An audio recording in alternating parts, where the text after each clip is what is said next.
A história da Revolução Russa se inicia no início do século XX, com a insatisfação com o governo de Nicolau II, o último czar da Rússia. Seu governo foi marcado por uma longa tradição de autocracia, centralização de poder e tentativas muitas vezes falhas de modernização e reforma. Foi amplamente criticado por sua ineficiência e incapacidade de lidar com os problemas econômicos e sociais do país. A falta de reformas e a repressão às demandas populares culminaram na Revolução Russa de 1917, que pôs fim à monarquia russa. Após sua abdicação, o governo provisório não conseguiu estabilizar o país, e os bolcheviques, liderados por Lenin, tomaram o poder, pondo fim à dinastia romana e ao czarismo.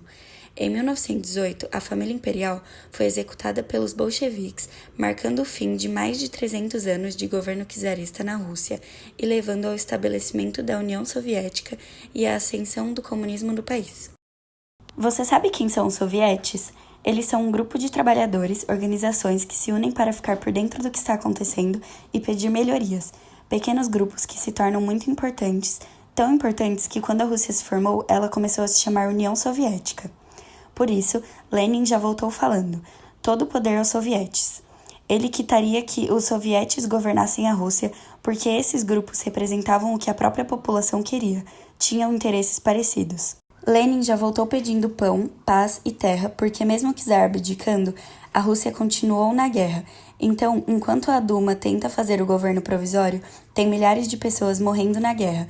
No lema "A paz é por conta disso", pão porque a população estava passando por um grande problema de fome e terra porque na Rússia tinham muitos latifúndios. Poucas pessoas que tinham muitas terras, então ele queria distribuir essas terras para o povo. Basicamente, os antecedentes de todo esse processo de ascensão do Stalin começam em 1917, durante a Revolução Russa, mais especificamente na Revolução de Outubro, quando a aliança entre os bolcheviques e os sovietes se fortalece para derrubarem o governo provisório e imediatamente retirar a Rússia da Primeira Guerra Mundial. Assim, é feito um tratado chamado Brest-Litovsk para consolidar a aliança e iniciar o processo de construção da URSS, que é iniciado a partir da reunião de um grupo de grandes pensadores chamado Politburo, no qual Lenin era o líder. Stalin faz parte desse grupo como um secretário-geral do partido, um cargo muito burocrático que foi até recusado por Trotsky, justamente por não ser um trabalho intelectual. Só que esse cargo tinha grande projeção dentro de todo esse processo. Ele era à frente dentro do partido bolchevique. Por conta disso, Stalin se torna uma grande referência revolucionária. O nazismo enfatizava a nacionalização, a supremacia racial e a autossuficiência nacional, a preservação do capitalismo sob controle estatal com uma transformação focada na identidade e interesses nacionais, e não na redistribuição de riqueza. Já o socialismo tem uma perspectiva internacionalista e busca por uma nova ordem econômica e social baseada na igualdade e na propriedade coletiva, com a quebra do status capitalista. O surgimento do socialismo na Rússia foi resultado de uma combinação de fatores sociais, econômicos e políticos. A desigualdade e a opressão social eram extremas, com a maioria da população vivendo em condições precárias enquanto a elite desfrutava de privilégios. A lenta industrialização e as severas condições de trabalho agravavam o descontentamento. Influenciadas por teóricos como Karl Marx e Friedrich Engels, as ideias socialistas e comunistas ganharam popularidade. Grupos revolucionários como os bolcheviques, liderados por Vladimir Lenin, e os mencheviques promoviam a ideia de uma revolução proletária. O czarismo, com sua estrutura absolutista, não conseguiu implementar reformas políticas significativas, enfraquecendo o regime e contribuindo para a instabilidade. Após a Revolução de Outubro de 1917, a Rússia mergulhou em uma guerra civil entre os vermelhos, bolcheviques, e os brancos, oposição anti-bolchevique. A vitória dos bolcheviques consolidou o poder socialista e levou à formação da União Soviética em 1922. A habilidade política e estratégica dos bolcheviques, especialmente sob a liderança de Lenin e mais tarde de Stalin, foi crucial para a ascensão e consolidação do socialismo na Rússia. Anteriormente parte do Partido dos Bolcheviques e chefe do Partido Comunista, Joseph Stalin foi um revolucionário comunista e político soviético que liderou através de um regime totalitário entre 1927 e 1953 na União Soviética. Após a morte de Lenin, a disputa pela sucessão no interior do Partido Comunista foi intensa. Através de manobras políticas, Stalin conseguiu destruir a antiga liderança do partido, exilar Trotsky, seu opositor político, e se tornar o sucessor de Lenin, chegando ao poder. Sua participação no movimento revolucionário foi motivada tanto por convicções ideológicas, como sua adesão às ideias marxistas e o descontentamento com o regime czarista, quanto por uma ambição estratégica de poder. Ele viu na revolução uma chance de transformar a sociedade e consolidar seu próprio poder. Baseado no terror marcado pela morte de milhões de pessoas por execuções sumárias e em campos de trabalho forçado, os focos do seu governo eram industrializar o país, coletivizar as propriedades agrícolas e perseguir seus opositores. Implementou políticas econômicas como os planos quinquenais que transformaram a União Soviética em uma potência industrial e militar, garantindo sua posição como um líder forte no cenário global.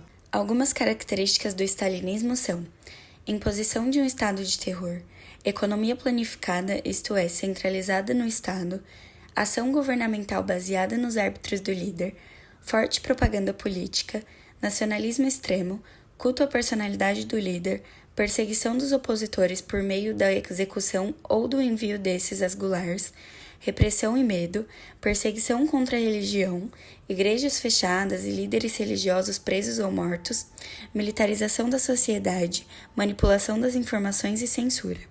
Esses fatores contribuíram para sua permanência no poder e sua capacidade de influenciar a política soviética por tanto tempo. Stalin manteve uma propaganda intensa para criar uma imagem de líder infalível e salvador da pátria, o que ajudava a garantir apoio popular e a justificar suas ações. Se alguém se apresenta uma ameaça, elimine-o. Em termos revolucionários, essa é a forma mais simples. Quanto mais ascendia no poder, mais insignificantes os conceitos de amizade e lealdade se tornavam para Stalin, e mais paranoico ele se tornava.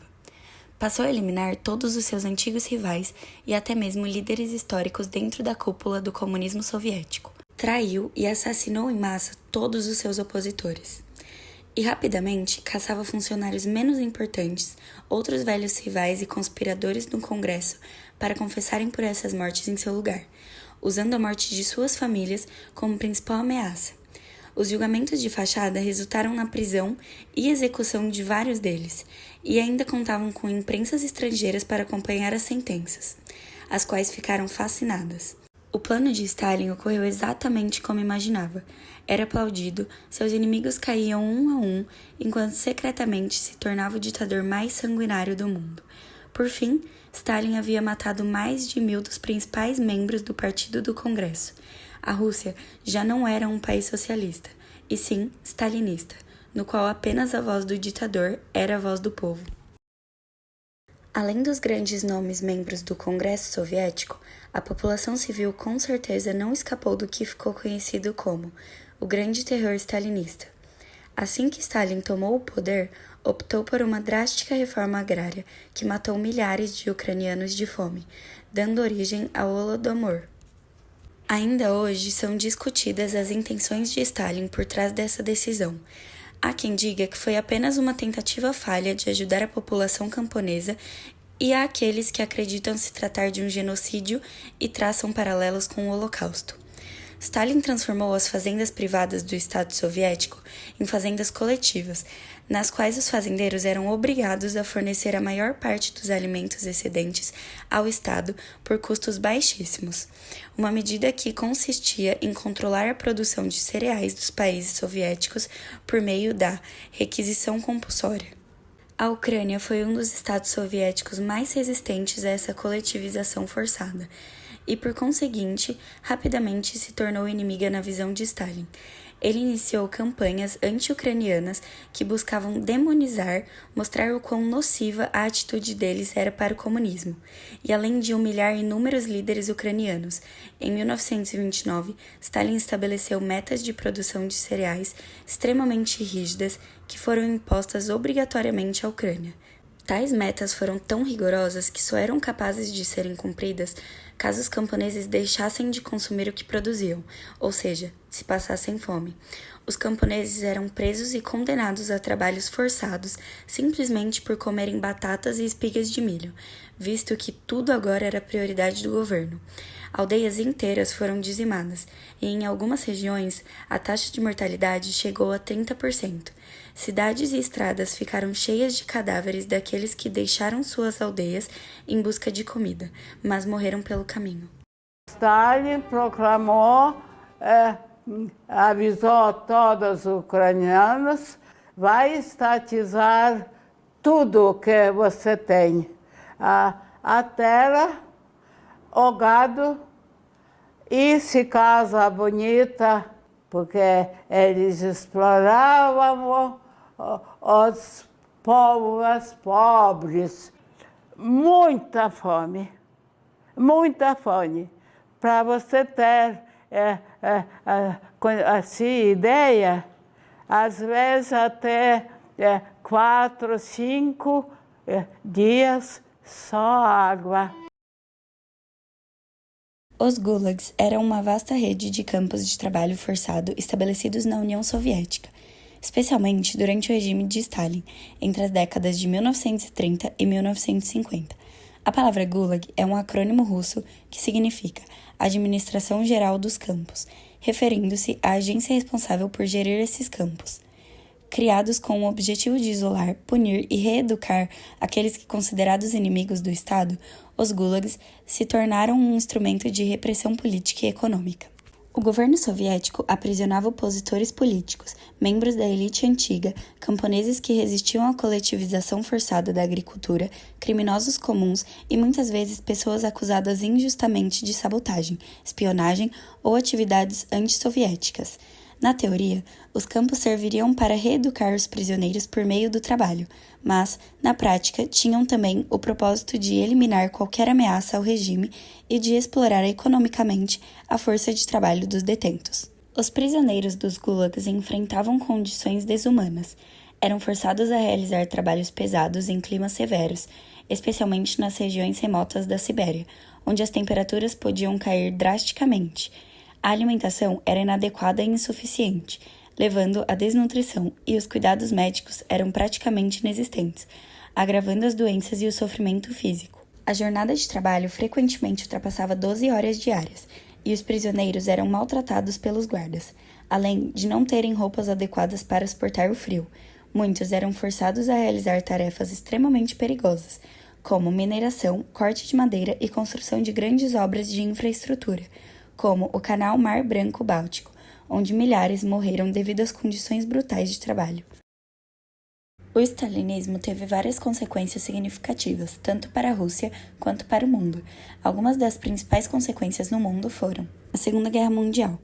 A aliança temporária entre a União Soviética e os países aliados durante a Segunda Guerra Mundial foi influenciada pela postura agressiva de Stalin e sua necessidade de apoio externo contra a Alemanha nazista. Após a guerra, as tensões entre a União Soviética e os aliados ocidentais contribuíram para o início da Guerra Fria. Guerra Fria.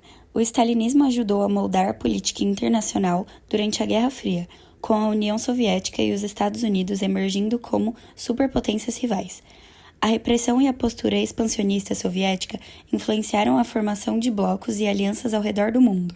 Influência em outros regimes. O modelo stalinista inspirou e influenciou outros regimes comunistas e autoritários, como o de Mao Zedong na China e Kim Il-sung na Coreia do Norte, levando a práticas semelhantes de repressão e controle. Desestabilização global. A política externa agressiva de Stalin e a intervenção soviética em países vizinhos durante a sua era contribuíram para a instabilidade em várias regiões e influenciaram conflitos globais. O legado do stalinismo é complexo e continua a ser objeto de debate, refletindo tanto suas contribuições para a modernização da União Soviética, quanto os custos humanos e políticos associados ao seu governo autoritário. O terrível governo de Stalin finalmente chega ao fim com a sua morte, em março de 1953. Nessa época, Stalin vivia seu auge de popularidade. Era o herói nacional, principalmente por ter saído vitorioso na luta contra a Alemanha nazista. Algumas práticas de Stalin prevaleceram na URSS por um tempo, mesmo após a sua morte, como o Plano Quinquenal. Contudo, na década de 50, Nikita Khrushchev denunciou todos os crimes cometidos pelo ex-ditador, e o culto ao Stalin e seu governo sanguinário se encerrou.